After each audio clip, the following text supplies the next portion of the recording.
గుండు సుది AP 175 viewers అందరికీ నమస్తే. అంతఃకరణ శుద్ధి కార్యక్రమంలో భాగంగా రాష్ట్ర వ్యాప్తంగా అనేక మంది రాజకీయ నాయకులను మనం ముఖాముఖి కార్యక్రమం ద్వారా చర్చిస్తున్నాం. ఈ నేపథ్యంలోనే రాష్ట్రంలో రాజకీయ చైతన్యం, సామాజిక చైతన్యం ఎక్కువగా ఉన్న ప్రకాశం జిల్లా పరుచూరు నియోజకవర్గ వైఎస్ఆర్ కాంగ్రెస్ పార్టీ బాధ్యులు శ్రీ రావి రామనాథం బాబు గారితో ఈరోజు అంతఃకరణ శుద్ధితో విత్ శ్రీనివాస్ అనే ప్రోగ్రాంలో మాట్లాడదాం. నమస్తే సార్ రామనాథం బాబు. నమస్కారం అండి. సార్, ముందుగా రాష్ట్రంలో చాలామందికి డౌట్ అండి, పరుచూరు నియోజకవర్గంలో వైఎస్ఆర్ కాంగ్రెస్ పార్టీ ఉందా, టీడీపీఏ ఉందా? వైఎస్ఆర్ కాంగ్రెస్ పార్టీ బలోపేతంగా ఉంది పరుచూరు నియోజకవర్గం. అంటే దానికి కారణాలు ఏంటి? ఉనికి కనిపించట్లేదు పెద్దగా. పరుచూరు నియోజకవర్గం అనేసరికి టీడీపీనే కనిపిస్తుంది, కానీ వైఎస్ఆర్సీపీ ఉనికి అంత స్పీడ్గా కనిపించట్లేదు. స్పీడ్గా అంటే ఏ విధంగా ఉండాలా? ఏదో సంచలనాలు జరుగుతా, ఏదో ఇష్యూస్ జరుగుతా కనిపించాలా, లేకపోతే అక్కడ అభివృద్ధితోటి ప్రజల మన్ననలు పొందాలా? ఈ రోజున వైఎస్ఆర్ కాంగ్రెస్ పార్టీ అక్కడ ఉనికి అని మీరు అన్నారు. ఈ రోజున నేను చెప్తున్నా, వైఎస్ఆర్ కాంగ్రెస్ పార్టీ ఈరోజు జరిగినటువంటి స్థానిక సంస్థల ఎన్నికల్లో 87% పంచాయతీలు కానీ ఎంపీటీసీలు కానీ గెలుచుకొని గతంలో ఎన్నడూ లేని రీతిలో 6 మండలాల జడ్పీటీసీలు, 6 మండలాల ఎంపీపీలు మొత్తం కూడా ఈ రోజున బ్రహ్మాండంగా గెలిచి వైఎస్ఆర్ కాంగ్రెస్ పార్టీ బలోపేతంగా ఉందని ప్రజలే నిరూపించింది. అది అధికారంతో వచ్చిన గెలుప, పార్టీ పట్ల అభిమానంతో వచ్చిన గెలుపు? అభిమానంతో వచ్చిన గెలుపు. అభిమానంతో వస్తే అంటే నిజానికి అక్కడ 2 సంవత్సరాల ముందు జరిగిన సార్వత్రిక ఎన్నికల్లో తెలుగుదేశం పార్టీ గెలిచింది. అక్కడ 2 సంవత్సరాల్లోనే పూర్తిగా కంప్లీట్గా వైఎస్ఆర్సీపీ గెలిచింది అంటే ఖచ్చితంగా అధికారంతో వచ్చిన గెలుపు అని మేము అనుకుంటున్నాం. అధికారం వచ్చినాక గెలుపు అనేది మీరన్న రీతిలో ఆలోచించినప్పటికీ, అధికారం వచ్చినాక మనం ఆ గ్రామాల్లో ఉన్నటువంటి సమస్యల్ని గతంలో ప్రతిపక్షంలో మేము ఉన్నప్పుడు ఏ గ్రామానికి ఏ సమస్యలు ఉన్నాయి అనేది అవగాహన చేసుకొని ఆనాడు ప్రజలకు ఇచ్చినటువంటి హామీలన్నింటిని కూడా ప్రాధాన్యతా క్రమంలో ఒక్కోటి నెరవేర్చుకుంటా పూర్తి స్థాయిలో మనం హామీలని నెరవేర్చలేకపోయినా కొన్ని నెరవేర్చి వాళ్ళకు ఒక నమ్మకాన్ని కలిగించడానికి ఈ రోజున అన్నమాట ప్రకారం ఇస్తున్నారు. రెండవది, గతంలో నేను ఎన్నికలకు ముందు గ్రామాలకు వెళ్ళినప్పుడు చాలా గ్రామాల్లో అధికార పక్షం జన్మభూమి కమిటీల పేరుతో ఆ స్థానికంగా అధికార పార్టీ నాయకులు వాళ్ళకు అనుకూలమైన వాళ్ళకి మాత్రమే పథకాలు ఇచ్చేవాళ్ళు.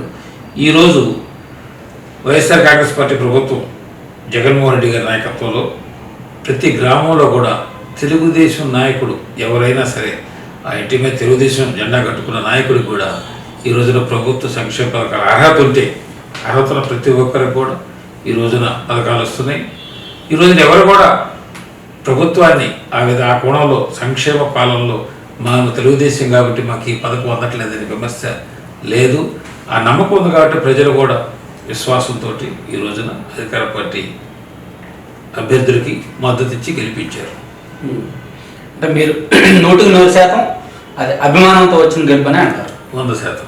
సరే, మరి ప్రస్తుతం కూడా వైఎస్ఆర్ కాంగ్రెస్ పార్టీకి అదే బలం ఉందా నియోజకవర్గంలో? ఇంకా బలపడింది సార్, ఇంకా బలపడింది నియోజకవర్గంలో. ఎందుకంటే ఎక్కడైతే వెనుకబడి ఉన్నాయో, ఎక్కడైతే నియోజకవర్గంలో ఏది అవసరం అనేది, ఉదాహరణకి మా నియోజకవర్గం 6 మండలాలు కూడా పూర్తిగా వ్యవసాయ ఆధారిత నియోజకవర్గం. ఈ యొక్క 6 మండలాల్లో రైతాంగానికి ముఖ్యంగా ఏం కావాలా? వాళ్ళకి ఇంటర్నల్ రోడ్లు, డొంక రోడ్లు, లింక్ రోడ్లు, వాళ్ళకి కావాల్సినటువంటి మొదట వ్యవసాయానికి కావాల్సిన రైతులు చక్కగా వర్షాకాలంలో కూడా పొలాలకు వెళ్ళి పంటలు తెచ్చుకోవాలన్నా, పొలాలకు వెళ్ళాలన్నా సౌకర్యం కావాలి. ఆ సౌకర్యంలో ఈ రోజున నియోజకవర్గంలో గత 40-50 సంవత్సరాల్లో కూడా చేయనటువంటి పనుల్ని ఈ రోజున ఏ గ్రామానికి వెళ్ళినా కూడా ఈ గ్రామంలో ఇది లింక్ రోడ్లు వేసాం, ఈ డొంక రోడ్లు వేసాం, లేదా ఇది ఈ సీసీ రోడ్లు వేసాం, ప్రతి గ్రామంలో సచివాలయ కాంప్లెక్స్ కట్టించాం, నిర్మాణం జరుగుతుంది పూర్తి కాకపోయినా కూడా కొన్నింటిలో. ఇలాంటివి ప్రతి గ్రామానికి కూడా చెప్పుకోదగ్గ అభివృద్ధి కార్యక్రమాలు చేశాం కాబట్టి ఇవాళ బ్రహ్మాండంగా అధికారానికి మద్దతుగా ప్రజలు ఇచ్చారు. సార్, ఓకే, మీరు వైసీపీ అధికారంలోకి వచ్చిన తర్వాత లింక్ రోడ్లు వేసాము, గ్రామాలు అభివృద్ధి చేసాము అంటున్నారు. అది ఎక్కడ కనిపించట్లేదు కదండి. యాక్చువల్లీ గ్రామాల అభివృద్ధి టీడీపీ అధికారంలో ఉన్నప్పుడు ఎన్ఆర్ఈజీఎస్ ఫండ్స్, మెటీరియల్ కాంపోనెంట్ ఫండ్స్తో చేశారు. కానీ వైసీపీ అధికారంలోకి వచ్చాక డెవలప్మెంట్ లేదు, సంక్షేమం ఉందంటే ఒప్పుకుంటాం, కానీ డెవలప్మెంట్ ఉందని మీరు ఎలా చెప్తున్నారు? ఇలా మా నియోజకవర్గంలో మీరు ఒకసారి పర్యటించండి. సార్, ఏ గ్రామంలో అయినా సరే ఈ 2 సంవత్సరాల్లో మా గ్రామంలో ఎటువంటి అభివృద్ధి జరగలేదనే ఒక గ్రామాన్ని మా దృష్టి తీసుకుంది. ఎందుకంటే ప్రతి గ్రామంలో కూడా డొంక రోడ్లు అనేవి ఇంతవరకు రాష్ట్రంలో ఏ నియోజకవర్గంలో జరగలేదు. ఆర్సిపి రూరల్ కనెక్టివిటీ ప్రాజెక్ట్ అనే దాంతో మేము డొంక రోడ్లు వేసి బ్రహ్మాండంగా డొంక రోడ్లు అభివృద్ధి చేయటం. గతంలో గ్రాంట్స్ తోటి లింక్ రోడ్లు మా నియోజకవర్గంలో గతంలో షార్ట్ కట్లో ఉన్నటువంటి గ్రామానికి ఉన్నటువంటి లింక్ రోడ్లని ఈ 40 సంవత్సరాల్లో వేయనటువంటి రోడ్లని వేయటం జరిగింది. రైతాంగానికి ఎక్కువగా ఉపయోగపడేటువంటి డొంక రోడ్లు చాలా. అప్పుడు ఉదాహరణకి కారంచేడి గ్రామం ఉంది, పెద్ద రెవెన్యూ మా నియోజకవర్గంలో. కారంచేడి నుంచి కుంకులమర్రు 5 కిలోమీటర్లు, మధ్యలో మొత్తం వ్యవసాయ భూములు ఉంటాయి. 5 కిలోమీటర్లు రోడ్ వేసి, అదేవిధంగా కారంచేడి నుంచి ఉప్పుటూరు అనే గ్రామం ఉంది, 8 కిలోమీటర్లు డొంక. 8 కిలోమీటర్ల డొంక పూర్తి చేసి ఈరోజు ఆ రైతుల యొక్క మన్నలు పొంది బ్రహ్మాండంగా. ఎందుకంటే అక్కడ ఎంత ఖర్చు పెట్టారు ఫండింగ్? ఆర్సీపీ కింద మన ఫండింగ్ అనేది ఎంతైతే వేజెస్ ఖర్చు వస్తుందో అంత మెటీరియల్ వస్తుంది. మెటీరియల్ కాంపోనెంట్ అంటారు, మెటీరియల్ కాంపోనెంట్ వస్తుంది. అది ప్రభుత్వ పథకం ఉంది. అసలు దాన్ని మనం కొంచెం ఎక్కువగా దానిలో ఇన్వాల్వ్ అయ్యి ఆ యొక్క గ్రామాల్లో గ్రామ సభల్లాగా మండల లెవెల్లో మొత్తం అధికారులతో సమావేశాలు పెట్టి ప్రతి గ్రామం నుంచి కూడా ఎన్ని డొంకలు తీసుకున్నారు, ఎన్ని వేశారనేది మనం దాంట్లో చూసి చేసాం. సార్, మీరు చెప్పే విషయం ఒక రకంగా ఆశ్చర్యకరంగా ఉంది. ఎందుకంటే వైసీపీ అధికారంలోకి వచ్చిన తర్వాత ఎన్ఆర్ఈజీఎస్ బిల్లులు గత ప్రభుత్వంలో వేసిన రోడ్లు కూడా బిల్లు ఇవ్వని పరిస్థితి ఉంది. అసలు ఎక్కడ కూడా ఎన్ఆర్ఈజీఎస్తో వర్క్స్ జరగని పరిస్థితి ఉంది. కానీ మీరు మీ నియోజకవర్గంలో రాష్ట్రం జరగట్లేదు. మా నియోజకవర్గంలో ఇవాళ ఎన్ఆర్ఈజీఎస్ తోటి డొంక రోడ్లు వేసాము, గ్రాంటులతోటి సిమెంట్ రోడ్లు, ఇవాళ లింక్ రోడ్లు బ్రహ్మాండంగా. మా నియోజకవర్గానికి సుమారుగా 40 కోట్ల రూపాయల నిధులు మంజూరైనవి గత 2 సంవత్సరాల్లో. వాటితోటి పాటు జిల్లా పరిషత్ నిధులు కావచ్చు, లేకపోతే సీఎండిఎఫ్ నుంచి వచ్చినాయి, లేదా ఎంపీ ల్యాండ్స్, ఇలాంటి చిన్న పనులు కూడా కొంచెం అత్యవసరమైన వాటికి ఎంపీ ల్యాండ్స్, వీటితోటి కూడా ఖర్చు పెట్టి వాళ్ళ నియోజకవర్గంలో బ్రహ్మాండంగా. మా నియోజకవర్గంలో మాత్రం సమస్యలు లేకుండా, అంటే ప్రాధాన్యత క్రమంలో చేసుకుంటూ వస్తున్నాం. మొత్తం సమస్యలు చెప్పట్లేదు. జిల్లాలో వేరే నియోజకవర్గంలో జరగకుండా మీ నియోజకవర్గంలోనే ఈ 40 కోట్ల పనులు జరగడానికి కారణం ఏంటి?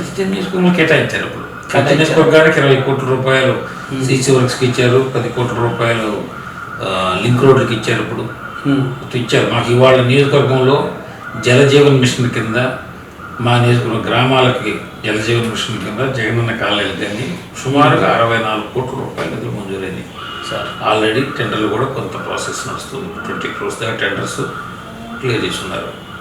అదేవిధంగా ఆర్ఎండ్బి రోడ్లకి మా నియోజకవర్గంలో 60 కోట్ల రూపాయల నిధులు మంజూరైనవి, టెండర్లు కూడా అయినాయి ఈరోజు నియోజకవర్గంలో. ఈ విధంగా నిధులు బ్రహ్మాండంగా అభివృద్ధి కార్యక్రమాలకు మాత్రం చక్కగా జరుగుతున్నాయి. ఇవి ఒక ప్రచారం మాత్రమే. కొంతమంది పెరగట్టుకొని సంక్షేమం పనిచేస్తున్నారు, జనానికి అభివృద్ధి కార్యక్రమాలు జరగలేదంటున్నారు. ఈ రోజు నియోజకవర్గంలో మా నియోజకవర్గంలో 87 సచివాలయ కాంప్లెక్స్లు ఉన్నాయి. 87 సచివాలయ కాంప్లెక్స్లకి ఈరోజు సుమారుగా 80 కోట్ల రూపాయల నిధులతో శాంక్షన్ అయ్యి పనులు జరుగుతున్నాయి. 80 కోట్ల రూపాయలకి. ఇవాళ సీసీ రోడ్లు, లింక్ రోడ్లు, వీటికి వచ్చేసి ఒక 40 కోట్ల రూపాయలు. డొంక రోడ్లు ఎంఎన్ఆర్జీఎస్కు 10 హామీ పనుల్లో మెటీరియల్ కాంపౌండ్తో సుమారుగా ఒక 25 కోట్ల రూపాయలు డొంక రోడ్లు, 65 కోట్ల రూపాయలు జలజీవన మిషన్ జరిగినాయి. అదే టెండర్లు ఖరారైనాయి. అదేవిధంగా ఒక 60 కోట్ల రూపాయలు ఆర్ఎండ్బి వర్క్స్ వచ్చున్నాయి. నాడు నేడు స్కూల్స్ డెవలప్మెంట్ ఈ రోజున కాన్స్టిట్యున్సీ వైడ్గా సుమారుగా 30 కోట్ల రూపాయలు నిధులు ఈ 2 విడతల్లో మంజూరైంది. అంటే మీరు చెప్పిన లెక్క ఓవరాల్గా నేను చూసుకుంటే 250 కోట్లు, 300 కోట్ల రూపాయల నిధులు మంజూరైంది. ఏదైనా కానీ మన 300 కోట్ల పనులు జరుగుతున్నాయి. 300 కోట్లతో పనులు జరుగుతాయి పరచూరు నియోజకవర్గంలో. సార్, రాష్ట్రంలో ఎక్కడ కూడా ఏ ఎమ్మెల్యే కూడా ఇప్పటి వరకు అలా చెప్పుకోవాలి మా నియోజకవర్గంలో ఇంత జరుగుతున్నాయి. ఇవాళ జరుగుతున్నట్టుగా వాస్తవాన్ని చెప్తున్నాం. ఇది రికార్డ్ అవుతుంది. ఇది వాస్తవా కాదని మీరు కూడా ఎంక్వైరీ చేసుకోండి. కానీ పరచూరు నియోజకవర్గంలో వైఎస్ఆర్ కాంగ్రెస్ పార్టీ ఆశించినంతగా బలోపేతం, మరి ఇన్ని పనులు జరిగినా బలోపేతం అవ్వట్లేదు అనేది ఒక రూమర్ ఉందా లేదా, మీరు ఒప్పుకుంటారా లేదా? అవటం లేదనే మాట అయితే ఎవరో లేదు ఇంతవరకు. ఎందుకంటే వైఎస్ఆర్సీపీ బలోపేతంగా ఉందని చెప్పేసి ముందు ప్రచారం ఉంది. పర్చూరు నియోజకవర్గంలో ఈ రోజున మా పార్టీ దిగువ స్థాయిలో కూడా గతానికి భిన్నంగా ఈరోజు కాలనీలకి మేమే వెళ్ళి సమస్య ఏదైనా ఉంటే ఆ గ్రామానికి వెళ్ళినప్పుడు ఆ సమస్య దగ్గరికి నేను ప్రత్యేకంగా వెళ్తాను. వెళ్ళి ఆ సమస్యను చూసి దాని యొక్క ప్రాధాన్యత అర్జెంట్ అయితే ఏదో ఒక నిధులు దాన్ని కేటాయించడం, ఏదో జిల్లా పరిషత్ కావచ్చు, మండల పరిషత్ కావచ్చు, ఏదో ఒక నిధులతో సరే ముందు పంచాయతీ కావచ్చు, ఆ సమస్యను చూసి దాని యొక్క ప్రాధాన్యతను బట్టి ఖచ్చితంగా అంటే యాక్టివ్ కార్యక్రమాలు. నిజానికి తెలుగుదేశం పార్టీ తరఫున ఇప్పుడు మీ ప్రత్యర్థి ఏలూరు సాంబశివరావు గారు బాపట్ల పార్లమెంట్ ప్రెసిడెంట్, ఆయన టీడీపీని చాలా యాక్టివ్గా తీసుకెళ్తున్నాడు. ఏదైనా సరే టీడీపీ ఒకటి పిలిపిస్తే పర్చూరు నియోజకవర్గంలో బాగా జరుగుతుంది, వైసీపీ పిలిపించిన కార్యక్రమం పర్చూరులో సరిగ్గా జరగదు, సక్సెస్ఫుల్గా జరుగుతుంది. ఎవరో కానీ మీకు ప్రచారం ఇది అవాస్తవమైన విషయం. ఇది ఈ రోజున నిత్యం పర్చూరు నియోజకవర్గంలో ఈ రోజున వైఎస్ఆర్సీపీ కార్యక్రమాలు నిత్యం నెలకి 20 రోజులు ఖచ్చితంగా నియోజకవర్గంలో కార్యక్రమాలు ఉంటాయి. ఏదో ఒక ప్రోగ్రామ్స్ 25 రోజులు నేను అక్కడ అందుబాటులో ఉంటాను, నియోజకవర్గంలోనే ఉంటాను. 20 రోజులు అయితే గ్రామాల్లో ఖచ్చితంగా పర్యటనలు ఉంటాయి, ప్రోగ్రామ్స్ ఉంటాయి. ఎక్కడ సమస్య హంగు హారబడాలి కదా, కావాల్సిన ప్రజల సమస్య చిత్తశుద్ధితో పరిష్కరించాలి. కానీ ఏదో మీడియాలో పబ్లిసిటీ చేసుకోవటం, ఏదో హంగు హారబట్ట ప్రజల మన్నలు పొంది మనం వాళ్ళతోటి మమేకం కావటం కావాలి. కానీ ఎక్కువ ఆర్భాటాలు చేసి ఎక్కువ ఏదో షో తోటి చేయాలనే ఆలోచన అయితే లేదు. ఈ రోజున ఏ గ్రామానికి వెళ్ళినా కూడా వైఎస్ఆర్సీపీ నిజంగా తెలుగుదేశానికి గతంలో పెట్టరికోటలు, కంచుకోటలు లాంటి గ్రామాల్లో కూడా ఈ రోజున వైఎస్ఆర్సీపీ బలోపేతంగా ఉంది. అలాంటివి రిజల్ట్ చూసుకున్నా, ఈరోజు సర్వే చేసుకున్నా కూడా తెలుస్తుంది. అదేవిధంగా గతం కంటే ఈ రోజున తెలుగుదేశం పార్టీ నియోజకవర్గంలో చాలా బలహీనపడింది వాస్తవానికి. ఎందుకంటే గతంలో అధికారం 22 సంవత్సరాల పాటు అధికారం ఉన్నప్పుడు మా నియోజకవర్గానికి సంబంధించి మంత్రులు అయ్యారు తెలుగుదేశం పార్టీ. అవకాశం ఉండి ఎన్నో చేయాల్సినటువంటి కార్యక్రమాలని కనీసం లింక్ రోడ్డు ఒక మా చుట్టుపక్కల గ్రామాలను ఒక గ్రామం నుంచి 2 కిలోమీటర్లు ఒక గ్రామానికి వెళ్ళడానికి వాళ్ళు చుట్టూ తిరిగి 4 కిలోమీటర్లు వెళ్తారు. కానీ అలాంటి రోడ్లని ఈరోజు నిర్మాణం జరిగితే ఈ పని మనం చేయించుకోలేకపోయాం 10 సంవత్సరాల్లో. ఇవాళ జరిగినాయి కదా అనేది రైతుల్లో, ఎందుకంటే గ్రామీణ ప్రాంతాల్లో ప్రజలు వాళ్ళు వచ్చి మనకి పబ్లిసిటీ చేయాల్సిన పనిలే, వాళ్ళ మనసులో ఏముందనేది పార్టీ పట్ల ఎలా నిబద్ధత ఉంది. ఈ రోజున మీరు అన్నట్టు అక్కడేదో తెలుగుదేశం కార్యక్రమాలు, తెలుగుదేశానికి అయితే మాత్రం అలాంటి పరిస్థితి ఏమీ లేదు. వాళ్ళు నియోజకవర్గంలో కార్యక్రమాలు కానీ ఏమని చెప్పుకుంటారు, నియోజకవర్గంలో ఏం చెప్పుకుంటారు. టీడీపీ ఓకే, ఇప్పుడు మీరు చెప్పిందంతా కాసేపు పక్కన పెడదాం. టీడీపీ అంటే మీకు ద్వేషం? ద్వేషం కాదు. నేను జగన్మోహన్ రెడ్డి గారు ఈ రోజున వైఎస్ఆర్ కాంగ్రెస్ పార్టీ రాజశేఖర రెడ్డి గారి నుంచి మేము గతంలో కూడా కాంగ్రెస్ పార్టీ కుటుంబం మాది, ఆ తర్వాత రాజశేఖర రెడ్డి గారి అభిమానిగా, ఆ తర్వాత జగన్మోహన్ రెడ్డి గారి అభిమానిగా ఈ పార్టీలో మద్దతు ఇచ్చి ఉన్నాం. అదేవిధంగా ఉంటున్నాం. సరే, అంటే నేను ఎందుకు అడిగానంటే టీడీపీ ద్వేషమా అని. సరే, టీడీపీ 22 సంవత్సరాల అధికారంలో ఉన్నా, మా నియోజకవర్గంలో మంత్రులు ఉన్నా ఏం చేయలేదు అన్నారు. టీడీపీ పట్ల ద్వేషంగా మాట్లాడారు. కానీ కరెక్ట్గా ఎన్నికల సమయానికి వైఎస్ఆర్ కాంగ్రెస్ పార్టీకి అత్యంత కీలకమైన సమయానికి మీరు మరి పార్టీ మరి టీడీపీలోకి వెళ్ళారు కదా. ఆనాటి పరిస్థితులు వేరు. ఆనాడు నేను ఎక్కడ కూడా ఆనాడు వైఎస్ఆర్ కాంగ్రెస్ పార్టీకి వ్యతిరేకంగా ఒక మాట మాట్లాడిన ఆనాడు స్థానిక పరిస్థితులు, అప్పుడు జరిగినటువంటి సంఘటనలు, స్థానికంగా ఉన్నటువంటి విషయాల్లో తప్పించి మా అధినేత పట్ల కానీ ఏ ఒక్కరు పట్ల కూడా మీరు మాట్లాడగల, మీరు మాట్లాడకపోయినా పర్లా. సరే, మాట్లాడలేదు. జగన్మోహన్ రెడ్డి గారికి వైసీపీకి వ్యతిరేకంగా మాట్లాడలేదు, కానీ వర్క్ చేశారుగా. టీడీపీకి వర్క్ చేస్తే ఉన్నటువంటి సంఘటనలు, జరిగిన సంఘటనలకి ఏంటి ఆ సంఘటన, అది ఇంకా దాని గురించి ప్రస్తుతం ఇప్పుడు మాట్లాడుతున్నాం. అయిపోయింది, నాకు జరిగిన దానిలో జరిగింది అయిపోయింది. తర్వాత మా నాయకుడు నన్ను మళ్ళా ఈ చక్కటి అవకాశం ఇచ్చాడు. నిబద్ధతతో ఈ రోజున ఆయన ఇచ్చినటువంటి అవకాశం, గతంలో ఇచ్చినటువంటి అవకాశం కంటే కూడా ఇప్పుడు ఇచ్చినటువంటి అవకాశం గొప్ప అవకాశం. దీన్ని ఆయన ఏదైతే ఆకాంక్షిస్తున్నాడో, ఏ విధంగా పనిచేయాలనుకుంటున్నాడో అదేవిధంగా పనిచేసి నిత్యం ప్రజల్లో ఉంటూ అక్కడ స్థానికంగా ఉన్నటువంటి సమస్యల పరిష్కారానికి చేతనీతిలో పనిచేస్తూ ప్రాధాన్యత క్రమంలో పరిష్కరిస్తూ ఇవాళ పార్టీని బలోపేతం చేసి కృషి చేస్తున్నాను. మీరు గత ఎన్నికలకు ముందు ఎందుకు పార్టీ మారాల్సి వచ్చిందని సూటిగా చెప్పలేకపోతున్నారు. నేను అడుగుతా, ఎస్ఆర్ నో చెప్పండి సార్. మీకు సీటు ఇవ్వలేదని పార్టీ సీట్ ఇవ్వలేదండి. సరే, ఆ విషయంలో అయితే మాత్రం సరే, కొత్తగా పార్టీలోకి వచ్చిన దగ్గుబాటి వెంకటేశ్వరరావు గారికి ఇచ్చారనేది కూడా కాదు. అది కూడా కాదు, ఇచ్చారనేది కూడా కాదు. ఇస్తారనేది తెలుసు, చెప్పారు, మా నాయకులు చెప్పారు. కానీ కొంచెం మా ఇద్దరికి జరిగినటువంటి సంఘటన. ఎవరికి అక్కడ దగ్గుబాటి వెంకటేశ్వరరావు గారికి మీకు. సో అంతేగాని వేరే వేరే. సరే, అదే ప్రస్తుతం అయిపోయింది. కానీ ఇంకొక ఫైనల్ క్వశ్చన్ ఆ సంఘటనకు సంబంధించి ఫైనల్గా అడుగుతా. మీరు వైఎస్ఆర్ కాంగ్రెస్ పార్టీ ఇన్ఛార్జిగా పనిచేశారు. అక్కడ అధికార పార్టీ తరఫున ఏలూరు సాంబశివరావు గారు ఎమ్మెల్యే. సో మీరు ఎమ్మెల్యేకి వ్యతిరేకంగా ఆ నియోజకవర్గంలో ఇన్ఛార్జిగా ఉన్నారు. అదే ఎమ్మెల్యేకు అనుకూలంగా ఎలా మీరు పనిచేశారు 2019 ఎన్నికల్లో?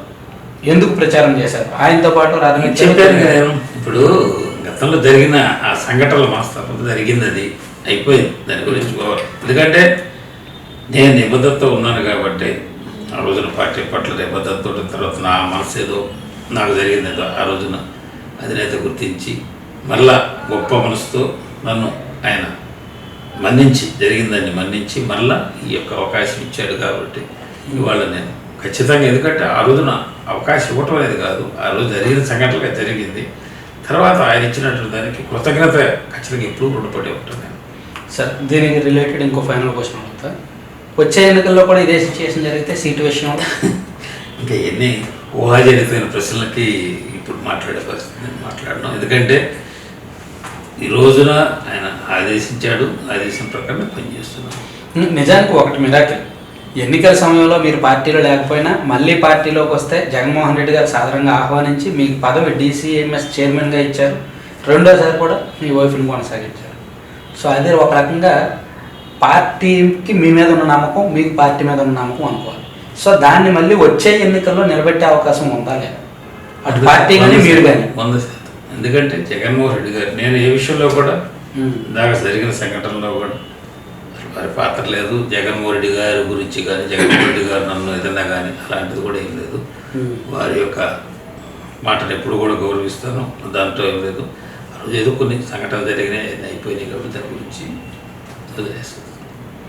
సరే, ఇప్పుడు ఓవరాల్గా రాష్ట్ర వ్యాప్తంగా కొన్ని ఇష్యూస్ వస్తాం. రాష్ట్ర వ్యాప్తంగా కొన్ని రాజకీయ సంఘటనలు చూసుకుంటే వైసీపీ అధికారంలోకి వచ్చిన తర్వాత ఒక సామాజిక వర్గాన్ని, పర్టికులర్గా మీ సామాజిక వర్గాన్ని కొంతమేరకు టార్గెట్ చేస్తున్నారు, మీ సామాజిక వర్గ ఆర్థిక మూలాన్ని దెబ్బతీస్తున్నారు అనేది ఒక రూమర్ ఉంది. అది రూమర్ కావచ్చు, నిజం కావచ్చు, ప్రజలు నిర్ణయిస్తారు. మీరు ఏకీపిస్తారా దాంతో? రాజకీయాల్లో సహజంగా ఒక కులాన్ని ఎవరు కూడా వ్యతిరేకించరు. ఎందుకంటే రాజకీయాల్లో అలా వ్యతిరేకించి ఒక కులాలని అనుకూలంగా చేసినా, ఒక కులాన్ని వ్యతిరేకించినా రాజకీయాల్లో మనజారు. సరే, కానీ రాజకీయాల్లో ఎవరైతే వ్యతిరేకంగా ఉంటారో, వ్యతిరేకంగా ఉన్నప్పుడు ఆటోమేటిక్గా ఆ భావజాలం ఎదుటోళ్ళలో ఉండొచ్చు. అది దాన్ని ఒక కులాన్ని మీద ఆపాదించి కులానికి వ్యతిరేకంగా చేస్తున్నారని, ఆ కులం యొక్క మన్నల్ని మద్దతు పొందాలనే ప్రచారం కూడా కొంత జరుగుతుంది. తప్పించి ఆ కులంలోనే వ్యతిరేకంగా చేస్తున్నారనే దాన్ని నేను సరే వ్యతిరేకించరు. నేను కూడా ఒప్పుకుంటాను. కులంతో రాజకీయం చేయొచ్చా? రాజకీయం చేస్తున్నారనే దాన్ని ఒప్పుకుంటారు? కులంతో రాజకీయం అంటే ఒక కులానికి అనుకూలంగా కొంతమంది వ్యక్తులు ఏదైనా మాట్లాడినప్పుడు, ఈ కులం వాళ్ళని ఇప్పుడు మీరు మాట్లాడారు, ఒక కులాన్ని దృష్టిలో పెట్టుకొని చేస్తున్నారని మాట్లాడి ఎవరైనా దాన్ని కనుక వక్రీకరించే ప్రయత్నం చేసినప్పుడు, వాళ్ళకి సంబంధించి ఖచ్చితంగా విమర్శ చేసేటప్పుడు ఆ వ్యక్తి ఇదిగో ఆ కులానికి సంబంధించి ఈ విధంగా మాట్లాడుతున్నాడు అంటే నేను క్వశ్చన్ అడిగానంటే కులంతో రాజకీయం చేయొచ్చు అని. గతంలో వైసీపీ ప్రతిపక్షంలో ఉన్నప్పుడు మీరు కూడా ప్రతిపక్ష నాయకుడు, ఒక నియోజకవర్గ ఇన్ఛార్జ్, చాలా కీలకంగా పనిచేశారు. అప్పుడు ఒకే సామాజిక వర్గానికి చెందిన 37 మంది ఎస్సీఎల్ డిఎస్పీలుగా ప్రమోషన్ ఇచ్చారని వైసీపీ నాయకులు ప్రచారం చేశారు. కానీ ఆ తర్వాత రీసెంట్గా అసెంబ్లీలో ఒకే సామాజిక వర్గం కాదు, వాళ్ళు భిన్న సామాజిక వర్గాలు అని చెప్పి ప్రభుత్వం ఒప్పుకుంది. మరి ఇది కులం పేరుతో రాజకీయమా కాదు? అందుకే నేను ఆ క్వశ్చన్ వాళ్ళు లిస్ట్ ఇచ్చారు. ఆ రోజున ప్రమోషన్స్ ఇచ్చినప్పుడు ఇందులో మెజారిటీ సింహభాగం ఈ వర్గానికి చెందిన వాళ్ళు ఉన్నారు, ఇట్లా ఇచ్చారు. వీళ్ళు కొంతమంది ఎలిజిబిలిటీ ఉన్నా కూడా వాళ్ళని పరిగణలోకి తీసుకోకుండా ఇట్లా ఇచ్చారనే విమర్శ చేశారు. కానీ ఆ రోజున ఒక కులానికి ఇచ్చారనేది కాదు, సీనియారిటీ ప్రకారం వాళ్ళ ఎలిజిబిలిటీ ప్రకారం ఏమని అంటారు. కానీ కులాల ప్రకారం రిజర్వేషన్ ఇది ప్రమోషన్స్ ఉండవు కదా. సీనియారిటీ ప్రకారం జరగలేదని విమర్శ జరిగింది అంతే తప్పిస్తే దాంట్లో కూడా కొంత తప్పులు జరిగినాయని విమర్శ జరిగింది. కానీ ఇది ఒక కులానికి సంబంధించి ఇచ్చారు, ఒకే కులం వాళ్ళు, ఒక కులంతో ఎవరు కూడా రాజకీయాల్లో చేయలేరు. సరే, ఓకే, కులాల ప్రస్తావన అంతా పక్కన పెడదాం. మళ్ళీ వైసీపీ అధికారంలోకి వస్తుందంటారు? 100%, 100%. అంటే ఓన్లీ సంక్షేమ పథకాలు మాత్రమే చేస్తున్నారు, అభివృద్ధి జరగట్లేదు అని కొంత ఉంది. అదే నేను చెప్తుంది. ఏ గ్రామానికి వెళ్ళినట్టు ఉదాహరణ, నేను గ్రామాల్లోకి వెళ్ళినప్పుడు ప్రతి ఒక్కరిని ప్రశ్నిస్తాను, ఎందుకంటే ఆ గ్రామానికి సంబంధించినట్టు అభివృద్ధి కార్యక్రమాలు. ఉదాహరణకు సచివాలయ పరిధి ఉంటే సంక్షేమ కార్యక్రమాలు చూసుకుంటే కోట్లలో ఉంది ఒక సచివాలయ పరిధిలో. ఇది వాళ్ళకి సంబంధించి పెన్షన్లు కావచ్చు, రైతు భరోసా కావచ్చు, చేయూత కావచ్చు, ఇంకో ఆధారం కావచ్చు, సంక్షేమ పథకాలు కోట్లలో ఉన్నాయి ఆ సంక్షేమ పథకాలు. అదేవిధంగా అభివృద్ధికి వచ్చేసరికి ఒక గ్రామానికి వస్తే ఒక సచివాలయ పరిధిలో సచివాలయ కాంప్లెక్స్కే సుమారుగా ఆర్బీకే కానీ, మెడికల్ సెంటర్ కానీ, మల్టీపర్పస్ గోడౌన్ కానీ వాటి సుమారుగా ₹1 కోటి నిధులు అవుతున్నాయి. అంటే ఆ ₹1 కోటి నిధులు మంజూరు చేసి గ్రామంలో అభివృద్ధి జరుగుతుంది కదా. సచివాలయ కాంప్లెక్స్ అంటే ఒక గ్రామం, చిన్న గ్రామం అయితే ₹1 కోటి నిధులు సచివాలయ కాంప్లెక్స్కి వెళ్తున్నాయి. అంటే ఆ గ్రామంలో ఆ ₹1 కోటి ఇతరత్ర సిమెంట్ రోడ్లు లేకపోతే ఇంకోటి కానొచ్చింది అనుకోండి, బ్రహ్మాండంగా కానొచ్చాయి. కానీ ఒక వ్యవస్థ నిర్మాణం జరిగినప్పుడు దానికి కొంచెం ఇవాళ స్కూళ్ళు ఉన్నాయి. ఏ గ్రామానికి వెళ్ళినా కూడా నాడు నేడు పథకంతో చిన్న ఎలిమెంటరీ స్కూల్ కూడా 20 లక్షలు 30 లక్షలతో మరమ్మతులు చేసి సుందరీకరించి గ్రానైట్ కలర్ డెస్క్లు, ఫ్యాన్లు, పిల్లలకి డిజిటల్ ఇంట్రెస్టింగ్. ఇవాళ కార్పొరేట్ స్కూల్ అని చెప్పేసి ప్రైవేట్ స్కూల్కి వెళ్లకుండా ప్రభుత్వ పాఠశాలకు వస్తున్నారంటే స్కూళ్ళలో ఈ దేశంలో ఒక విప్లవాత్మకమైన మార్పు విద్యా వ్యవస్థలో తీసుకొచ్చిన వ్యక్తి జగన్మోహన్ రెడ్డి గారు. ఇవాళ అభివృద్ధి లేదని ఒక ప్రచారం, ఎందుకంటే మీడియా సింహభాగం తెలుగుదేశానికి అనుకూలంగా ఉంది కాబట్టి ఉన్నా కూడా సింహభాగం అంటున్నాడు.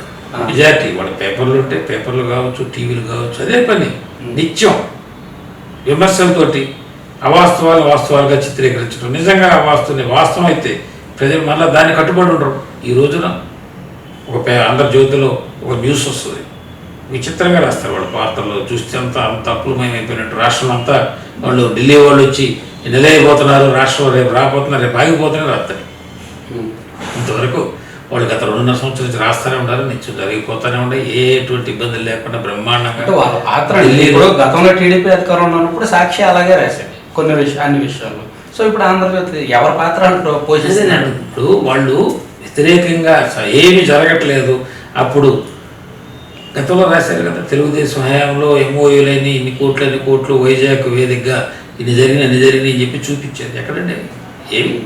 అదేమంటే ఈ రోజున కొన్ని వెనక్కి వెళ్ళినట్టు, మళ్ళీ ఆ రోజు ఏదో బయలుదేరి వచ్చినట్టు, మళ్ళీ రిటర్న్ వెళ్ళినట్టు, ఇదంతా ఉదాహరణ వాస్తవాలు. సరే, ఇప్పుడు మన ప్రకాశం జిల్లాకే వద్దాం. మరి వెనక్కి వెళ్ళింది కదండి, రామాయపట్నం పోర్ట్ దగ్గర ఆసియాన్ పేపర్ అండ్ పల్ప్ అని ఒక పేపర్ల మీద రాబోతుందని పేపర్లో చూపించడం, ఎన్నికల ముందు, ఎన్నికల తర్వాత ప్రభుత్వం కాబట్టి వెనక్కి వెళ్ళింది, ఏమి జరగలేదు. ఇవాళ ప్రకాశం జిల్లాకు వస్తే ఉదాహరణ చెప్తున్నాను. ఆనాడు ఎన్టీ రామారావు గారు ముఖ్యమంత్రిగా ఉండగా ప్రకాశం జిల్లాలో ఎత్తిపోతల పథకాలు రైతాంగానికి అనుకూలంగా బ్రహ్మాండంగా చేశాడు ఆయన. ఆ రోజున ఆ ప్రభుత్వం రామారావు గారు ఉండగా కొన్ని గ్రోత్ సెంటర్ కావచ్చు, లేకపోతే ఎత్తిపోతల పథకాలు కావచ్చు, చెప్పుకోదగ్గ రీతిలో అభివృద్ధి చేశారు. తర్వాత 14 సంవత్సరాలు చంద్రబాబు నాయుడు గారు ఉన్నారు. ఏమి ఆయన ప్రకాశం జిల్లాలో ఏమి ఒక కార్యక్రమం చెప్పండి, ఒక ప్రాజెక్టు కానీ ఒక కార్యక్రమం కానీ. రాజశేఖర రెడ్డి గారి హయాంలో ఒంగోలులో రిమ్స్ కావచ్చు, లేకపోతే త్రిగులైటీ కావచ్చు, లేకపోతే మెడికల్ కాలేజీ కావచ్చు, కుళ్ళకమ్మ ప్రాజెక్టు, వెలిగొండ ప్రాజెక్టు, రామతీర్థం, ఇవన్నీ కూడా బ్రహ్మాండంగా ఆ రోజున ఆయన హయాంలో జరిగింది. ఈ రోజున జగన్మోహన్ రెడ్డి గారి హయాంలో మార్కాపురంలో మెడికల్ కాలేజీ, ప్రకాశం యూనివర్సిటీ ఒంగోలులో, అదేవిధంగా రామాయపట్నం పోర్టు, ఇవన్నీ కూడా జగన్మోహన్ రెడ్డి పేపర్లే. మీరు ఏవైతే టీడీపీ హయాంలో పేపర్లో ఉన్నారో ఇప్పుడు రామాయపట్నం పోర్టు పేపర్లోనే ఉంది. యూనివర్సిటీ కూడా పేపర్లోనే ఉంది. భూసేకరణ అంతా కూడా ల్యాండ్ ఎక్విజిషన్ అయ్యి ఉంది. త్వరలో అవన్నీ కూడా, ఎందుకంటే వాడేమి అక్కడ కూడా మార్కాపురంలో కూడా భూసేకరణ జరిగింది. ప్రకాశం యూనివర్సిటీ కూడా ఆల్రెడీ స్టార్ట్ చేస్తున్నారు అకాడమిక్ ఇయర్, ఈ సంవత్సరంలోనే ఎడ్యుకేషన్ ఇయర్. ఇవన్నీ కూడా ఏంటంటే గతంలో చేసి చూపించారు కదా. రాజశేఖర గారి హయాంలో త్రిపురేటి కావచ్చు, వాడన్నీ ఒంగోలులో కానొస్తున్నాయన్నీ కూడా ఇవన్నీ రాజశేఖర గారి హయాంలో జరిగినాయి. ఈ రోజున ఒంగోలులో central lighting, under ground power lines అన్నీ కూడా ఈరోజు బ్రహ్మాండంగా మళ్ళీ మంచినీటి పథకం ఒంగోలుకి నిధులు మంజూరు సో చేశారు. ఓవరాల్గా మళ్ళీ వైసీపీ అధికారంలోకి రావడానికి ఖాయమంటారు. ఖచ్చితంగా వస్తుంది. ఓకే, సరే ఇప్పుడు మన నియోజకవర్గ అంశాలు కొన్ని డిస్కస్ చేద్దాం. మీ విషయం మీద మీరు మళ్ళీ ఇన్ఛార్జ్గా తీసుకున్న తర్వాత పార్టీ అధికారంలో ఉంది కాబట్టి కాస్త అవినీతికి ఎక్కువగా పాల్పడుతున్నారు అనేది ఆరోపణ ఉంది. సో ఉదాహరణలు చెప్పమంటారా పర్టికులర్గా? చెప్పచ్చు నిర్మమాటం. ఎందుకంటే దాంట్లో ఇది మీరు దేనికి చర్చ జరిగితే ఇంకా బాగు చర్చ జరిగితే అవినీతి గురించి చర్చ స్థలాలు జగనన్న స్థలాల విషయంలో మీ మీద ఎక్కువ ఆరోపణలు వచ్చాయి. మీరు తీసుకున్న స్థలాలు విషయంలో అక్కడ తక్కువ రేటుకి తీసుకొని ఎక్కువ తీసుకున్నారు, ప్రభుత్వం దగ్గర నుంచి డ్రా చేసుకున్నారు. సో అది ఫస్ట్. ఇంటి స్థలాలు, ఇళ్ల స్థలాలు, భూములు మీ మీద అంటే ₹1 ఈరోజు అంటే మీరు అంటే మంచిది. ఎందుకంటే రికార్డ్ అవుతుంది కాబట్టి దీనిని మళ్ళా రేపు పొద్దున ప్రజలు కూడా చూస్తారు. ఇది బయట వాళ్ళు చెప్పింది కాదు, మీ పార్టీ ఎవరన్నా చెప్పి. ఎందుకంటే మీరు మా పార్టీలో అలాంటి ప్రచారం లేదు. ఎవరు చెప్పారో కానీ ఎందుకు లేదు చెప్తున్నా. అలాంటిది ఏదన్నా ఉన్నా కూడా ఈ రోజున ఒక్క నియోజకవర్గంలో 1 ఎకరం భూమి అయినా సరే మా నియోజకవర్గంలో భూసేకరణలో పర్టికులర్గా ఎవరైతే ప్రభుత్వం నుంచి రైతుకు వెళ్ళిందో ఆ రైతు దాన్ని కూడా పార్టీలకు అతీతంగా ఎక్కడైతే భూసేకరణ అవసరం అక్కడే చేశారు. డైరెక్ట్గా రైతు అకౌంట్కి వెళ్ళింది. ఏ రైతు కూడా ఆ రైతులు ఎవరు కూడా తెలియదు. ఎందుకంటే దాంట్లో అసలు ఆస్కారమే లేదు.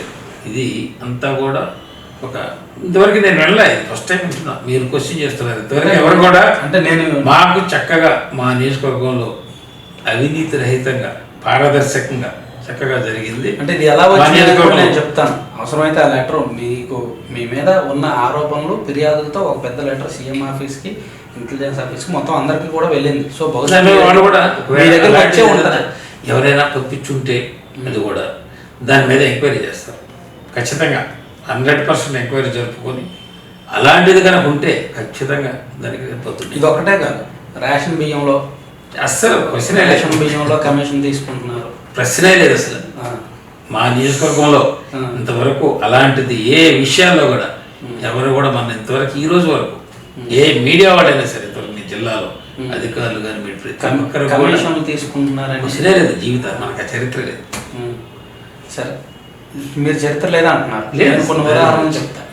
దీన్ని మీ వైఎస్ఆర్ కాంగ్రెస్ పార్టీ మీ నియోజకవర్గంలో సోషల్ మీడియాలో కొంతమంది పోస్ట్ చేశారని వాళ్ళ మీద కేసులు పెట్టారా లేదా? మీరు పెట్టించారా? అలాంటిది కూడా ఏం లేదు. లేదా? అలాంటిది కూడా మీ పార్టీ వాళ్ళే మీ మీద ఇటువంటి అవినీతికి పాల్పడుతున్నారు మా ఇన్ఛార్జ్ ఎప్పుడు కూడా మీరు కేసులు పోస్టులు పెట్టింది లేదు, కేసులు పెట్టింది లేదు, రెండు లేవు. 100% లేదు అసలు లేదు. అసలు అలాంటిది అభియోగాలు అయితే మాత్రం వైసీపీ ఎవరి మీద లేదు ఇంతవరకు. రెండవది ఒక్క వైసీపీ కాదు, మా నియోజకవర్గంలో ఎంతో ప్రశాంతంగా కేసులు అనే మాట లేదు. ఎందుకంటే గొడవలు కానీ అలాంటి వాతావరణం కానీ విమర్శలు కానీ మీరనే అవినీతికి సంబంధించి అది చర్చకొచ్చిన లేదు. మా దాంట్లో అవినీతికి మీరు పాల్పడుతున్నారని సోషల్ మీడియాలో పోస్టులు పెట్టినందుకు మీ పార్టీ వాళ్ళ మీద మీరు కేసులు పెట్టించారు. లేదు, మీరు అసలు అవినీతి గురించి ఎవరు మీరు ఖచ్చితంగా చెప్పగలరా? లేదని లేదు. అంటే నా దగ్గర కొన్ని ఉదాహరణ ఉన్నా కూడా అడగగానే లేదు, క్వశ్చన్ లేదు దాంట్లో. సరే పోనీ అంటే ఏ పార్టీ వాళ్ళ మీద కూడా పెట్టలేదండి? ఎవరి మీద కేసులు పెట్టలేదు. అయితే పంచాయతీ ఎన్నికల సందర్భంగా పెదగంజాం ప్రెసిడెంట్ అభ్యర్థిగా టీడీపీ తరఫున పోటీ చేసిన వ్యక్తిని కిడ్నాప్ చేయాలని చూసారా లేదా?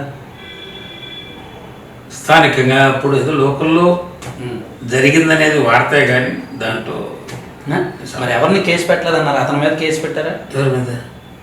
పంచాయతీ ఎన్నికల్లో పెదగంజాం ప్రెసిడెంట్ అభ్యర్థిగా పోటీ చేసిన స్థానికంగా జరిగిన ఇష్యూ కానీ అదే కేసు లేకపోతే ఇంకోటి జరగలేదు, కిడ్నాప్ జరగలేదు. కానీ అవన్నీ అది స్థానికంగా వచ్చిన స్థానికం అంటారు, చాలా పెద్ద ఇష్యూ కదండి.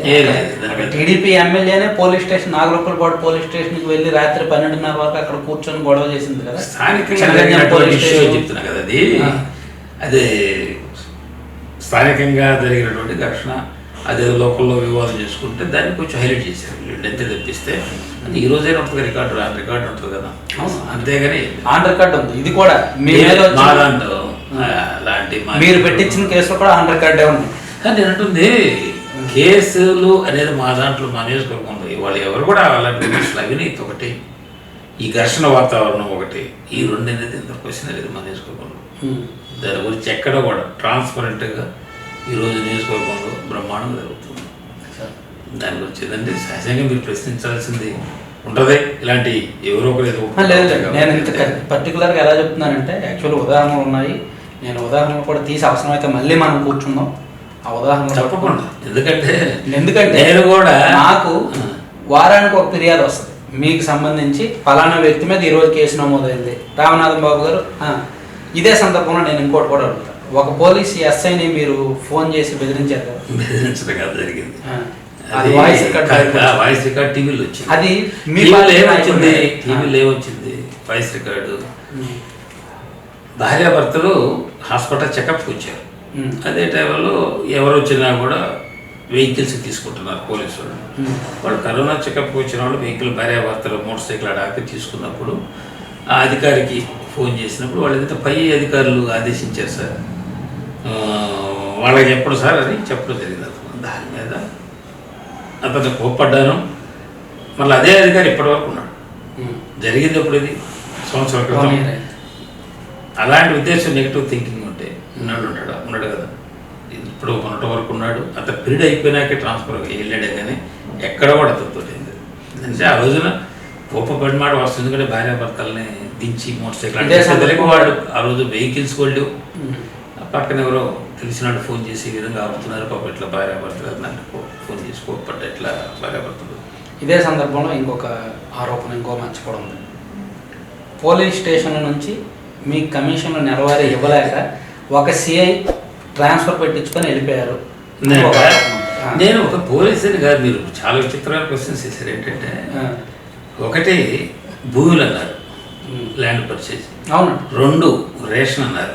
3 పోలీసు అన్నారు. అసలు ఇవన్నీ దీనికి ఆస్కారం లేనటువంటి దానికి అలాంటి వివాదాలకు రహితంగా ఉండేవాడిని. ఎందుకంటే ఇంతవరకు నా మీద ఏదైనా విమర్శనం చేయొచ్చాము కానీ ఇందాక చెప్పినట్టు అవినీతికి సంబంధించి మాత్రం ట్రాన్స్పరెంట్గా నన్ను ఎవరు కూడా ఈరోజు మీరు అడుగుతున్నారు కానీ ఇంతవరకు ఒక్కరు కూడా ఎటువంటిది వార్త లేదు. అసలు అలాంటి మచ్చ లేదు, నిర్భయంగా చెప్పగలను. అలాంటి పరిస్థితి వస్తే దూరంగానే ఉంటాయి కదా రాజకీయాలకి. అలాంటి ఎలిగేషన్ తోటి నేను రాజకీయ నాయకులు ఎందుకంటే ఒకటండి, ఈ రోజున నాకు నేనేదో పెద్ద గొప్ప పారిశ్రామికవేత్తనో లేకపోతే ఇంకో గొప్ప కదా అవకాశం. ఒక సాధారణంగా ఉండే వ్యక్తికి జగన్మోహన్ రెడ్డి గారు నాకు ఇచ్చినటువంటి గొప్ప సువర్ణ అవకాశాన్ని, ఆయన లక్ష్యం ఏదైతే ఉందో అదే దిశగా నేను ప్రయత్నం చేస్తూ పారదర్శకంగా పనిచేస్తూ ఇవాళ రాజకీయాలకు అతీతంగా పార్టీలకు అతీతంగా అభివృద్ధి కార్యక్రమాలను కానీ సంక్షేమ కార్యక్రమాలు కానీ ఏదైతే జగన్మోహన్ రెడ్డి గారు కోరుకున్నారో అదే దిశలో వెళ్తున్నాయో కానీ ఈ రోజున అవినీతి అనే మాట మా నియోజకవర్గంలో రాజకీయ అవినీతి అనేది దాని గురించి క్వశ్చన్ అది. సరే, విత్ యువర్ పర్మిషన్, మీరు వైసీపీ కార్యకర్తల మీద ఎవరెవరి మీద కేసులు పెట్టించారో ఈ ఇంటర్వ్యూలో మనం వేయొచ్చా? వేసుకోవచ్చు. కార్యకర్తల పేరు ఎవరెవరి మీద కేసులు పెట్టించారు? పోనీ మీకు వ్యతిరేకంగా వైసీపీలో ఒక పెద్ద వర్గం ఉంది మీ నియోజకవర్గంలో. వ్యతిరేక వర్గం అనేది సహజంగా ఏంటంటే అందరూ పార్టీలు వైసీపీలో ఇప్పుడు ఒక మాట మీరు అంటున్నారు, వైసీపీలో వ్యతిరేక వర్గం, వైసీపీలో అందరూ ఒకటే భిన్నాభిప్రాయాలు ఉండదు. మీకు వ్యతిరేకంగా నేను అంటున్నది భిన్నాభిప్రాయాలు ఉండొచ్చు, అభిప్రాయాలు భిన్నంగా ఉండొచ్చు ఏమో కానీ అందరూ వైసీపీ కదా, అంటే అందరం పార్టీ వాడమే కదా. కాబట్టి దాంట్లో ఒక కుటుంబంలో అన్నదమ్ములకి భిన్నమైన అభిప్రాయాలు ఉంటాయి. తొలగించాలని కానీ అలాంటి ఏం లేదు. అభిప్రాయాలు సహజంగా ఏంటంటే ప్రతి ఒక్కరు వాళ్ళ ఎక్స్పెక్టేషన్స్ ఉంటాయి గ్రామాల్లో, దాంట్లో తప్పు లేదు. ఎందుకంటే పార్టీకి గత 11-12 సంవత్సరాలుగా కష్టపడి ఉన్నారు. కష్టపడి ఉన్న వాళ్ళు ఏదో ఒకటి సహజంగా వాళ్ళు ఒకటి ఆశించడం, వాళ్ళు అనుకోవటం జరుగుతుంది. ప్రాధాన్యత క్రమంలో కోటి ప్రయాణాలు జరిగేటప్పుడు ఒకటి ముందు ఒకటి అనుకున్నప్పుడు అనుకున్నాడు కొంచెం అసంతృప్తిగా ఉంటుంది సహజం. కాబట్టి అలాంటి క్రమంలో దాన్ని మనం పరిగణలో తీసుకుంటే పార్టీకి సంబంధించిన వాళ్ళు కుటుంబంలో ఏదైతే అన్నదమ్ముల మధ్య సరే లేదా అన్నదమ్ములు కోరికలు ఉంటాయి, తండ్రి తీరుతాడు. అట్లా విధంగా నియోజకవర్గంలో మనకున్న సమస్యలు పెద్దల దృష్టికి తీసుకెళ్ళి మా జిల్లా మంత్రి బాలకృష్ణ గారు ముఖ్యమంత్రి గారి దృష్టికి తీసుకెళ్ళి పరిష్కారాన్ని చేస్తాం. ఇక్కడ ఉన్నటువంటి విషయాల్ని లేకపోతే ఇక్కడ కావాల్సిన వాళ్ళకి ఏదైతే ఉంటాయో ప్రయారిటీలు చేయమని పెద్దలు. మీరు ఒప్పుకోకపోయినా అవినీతి ఆరోపణలు మీ మీద ఎక్కువ ఉన్నాయి. ప్లస్ దాని గురించి అది పార్టీలో మిమ్మల్ని వ్యతిరేకిస్తున్న వాళ్ళ మీద మీరు కేసులు పెడుతున్నారని ఎక్కువ రెండు మీకు. ఎందుకంటే ఈ విషయంలో అసలు మా దాంట్లో ఆ అవినీతి అనే మాటనైతే మాత్రం ఇంతవరకు ఎవరు ఫస్ట్ టైం మీరు, ఎందుకంటే ఇంతకుముందు కూడా ఇంటర్వ్యూలు జరిగినాయి. ఏ ఒక్కరు కూడా నన్ను అవినీతి అనే మాట అయితే మాత్రం దాన్ని నేను నిరూపిస్తే ఈరోజు సరే నేను అవినీతి పోయేది ఈ ల్యాండ్స్లో కానీ మీరు అన్నట్టు ఈ రేషన్ కార్డు తీసుకుంటాం నిరూపిస్తే ఈరోజు ఏదైతే సరే అసలు ఏ విషయాన్ని ఎలాంటి అవినీతి అనేది నాకుగా నేను అవినీతి చేసినట్టుగా కనుక ఒక అభియోగం నిరూపించగలిగిన దాన్ని కట్టుబడి ఉంటుంది. సరే, ఇప్పుడు నియోజకవర్గానికి సంబంధించి పక్కన పెట్టి నెక్స్ట్ భవిష్యత్ ఎన్నికల గురించి ఒక మాట మాట్లాడడం. మీకు సీట్ ఇచ్చే అవకాశాలు ఎంత మేరకు ఉన్నాయనుకుంటున్నారు? నేను ముఖ్యమంత్రి గారు ఆదేశించారు, ఇన్ఛార్జిగా బాధ్యతలు ఇచ్చి డీసీఎం ఇచ్చారు, మనకి ఇచ్చారు. ఆ బాధ్యతలు నిర్వర్తిస్తున్నాం. ముఖ్యమంత్రి గారు ఖచ్చితంగా నాకు ఇచ్చినటువంటి బాధ్యతలు నేను ఏదైనా కానీ, ఎందుకంటే బాధ్యత ఆయన చెప్పిన పని నిర్వర్తించుకొని పని చేసుకుని వెళ్తున్నాను అంటే క్రమంలో. అంతేగాని జరగబోయే వాటికి ఊహాజనితంగా ఎందుకు మాట్లాడుతున్నానంటే పరచూరు సీటు వేరే వాళ్ళకి ఇన్ఛార్జిగా ఇస్తామన్నారని ఇవి గత 2 సంవత్సరాల నుంచి ప్రచారం అంటే వస్తున్నమాట పేపర్లో వస్తున్నమాట వాస్తవమే. వాస్తవాలు కాదు కదా, రాసిన మాట అదే చెబుతుంది. ప్రచారం అనేది చేస్తారు. ఇప్పుడైతే పొక్కారు, ఎప్పుడైనా పొక్కారు. ఎందుకంటే ఆరంభంలో అయినా పొక్కారే, ఈ రోజైనా పొక్కారు. ఎన్నికలకి ఒక 2-3 నెలల ముందు మార్పు జరిగి ఆ పొక్కారు నిజమైతే పరిస్థితి ఏంటి దాన్ని నేను ఇప్పుడు మాట్లాడతాను కొంచెం ఊహాజనితంగా. ఎందుకంటే నాకు ఈ రోజు నేను ఇన్ఛార్జిగా బాధ్యతలు చేస్తున్నా. నేను పార్టీ ఆదేశం ప్రకారం ముందుకు వెళ్తాను. అంతేగాని అప్పుడైతే అట్లా ఇప్పుడైతే అట్లా ఇవన్నీ కాదు. ఎందుకంటే నాయకుల పట్ల నిబద్ధతని పనిచేసుకున్నాను. సార్, ఫైనల్గా ఇంకొక సింపుల్ క్వశ్చన్ అడుగుతాను. నేను ఇందాక అడిగే ఆల్రెడీ వైసీపీ ఒక సామాజిక వర్గానికి వ్యతిరేకంగా ఉంది, మీరు కాదు అన్నారు. ఆ సామాజిక వర్గం ఓట్లు బహుశా రాష్ట్రంలోనే ఎక్కువగా ఉన్న నియోజకవర్గం పరచూరు. టాప్ 5లో పరచూరు ఉంటారు. దాదాపుగా 55-60 వేలు. లేదు, అంత లేదు. 45-50 మధ్యలో 40+. సో ఆ ప్రాంతంలో ఆ డామినేషన్ సరే, ఓటింగ్ తక్కువైనా పొలిటికల్ డామినేషన్ అయితే ఆ నియోజకవర్గంలో ఉంటుంది. సో వాళ్ళు అక్కడ ఎంత మేరకు వైసీపీ నెగ్గుకు రాగలదంటారు? ఇప్పుడు మీరు ఈ ప్రస్తావన అన్నారు కాబట్టి ఇంత ఉదాహరణ.